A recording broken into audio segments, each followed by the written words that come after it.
Welcome back, students and families. It's your favorite social emotional counselor, Mr. Monroe. So today we're doing a special activity. You know, I'm normally dressed up, suit and tie or at least a collared shirt. But today we are dressed down into some active gear.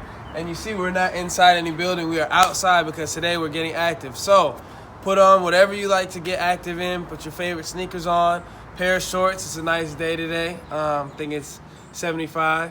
And put on, your favorite athletic t-shirt. So today we're going to be taking a mindfulness walk. So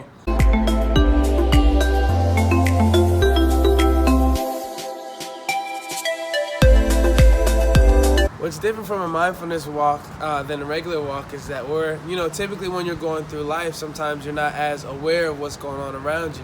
You're doing your daily routine, your regular routine, but you're not thinking about the little sounds that you may hear or the little things you may see or, even what you smell from the outside area. Since we have all this time home, I thought this mindfulness walk activity would be the best thing for us to do to get out and get some exposure and be mindful of what's going on around us. These activities can help you if you're feeling some anxiety or worrying about the future. You can get mindful about, what's going on today, why you're here, thankful that you have the senses that you do have, and can move on. So come on with me, let's take the walk.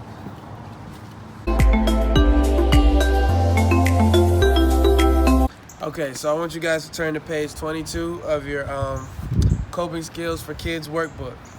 And I'm just going to read it for you so we can kind of go through what mindfulness looks like according to the textbook.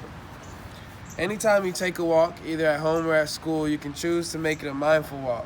Before you begin, focus your mind to pay attention to your senses. When you are walking, you are going to be paying attention to what you hear, what you see, and what you smell. So for instance, if you're walking by the woods and you see a bubbling brook and leaves on the trail, you may hear crunching leaves and water moving in the stream. If you look this way, we actually have a little lake, so I would definitely hear some water coming from that. Well, more like a pond, I guess, than a lake, right? But, so I would hear some of that stuff coming from the water. You may see trees and leaves falling from the trees when the wind blows. You may feel a breeze on your skin. So again, we got trees all around. Beautiful trees. You may smell earth, grass, scents from flowering plants. So let's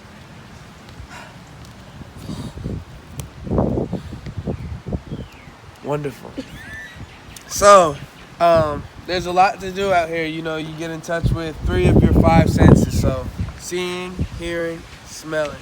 My nose is actually clogged up from my allergies, so the smelling part is hard, but you got to do what you can do. So, pay attention to what's happening with your senses. If other thoughts come into your mind, that's okay. Go back to the present and refocus on your senses again. See if you can do this for 5 minutes. It can be quite a challenge. So, your walk, maybe a 10-minute walk, maybe a 15-minute walk, but at least make sure to get 5 minutes in so you can do your mindfulness activity. So again, you're going to be paying attention to your three senses, what you're smelling, what you're seeing, and what you're hearing on this mindfulness walk, guys. And just be mindful of it. If you smell something, try to find out if it's that flower, if it's that bush, or what's producing the smell. See what you hear. Are the leaves crunching because you're stepping on them, or is there a squirrel with you or whatever? Just try to take all that in. So I'm going to continue my walk. I'll see you guys next week for more.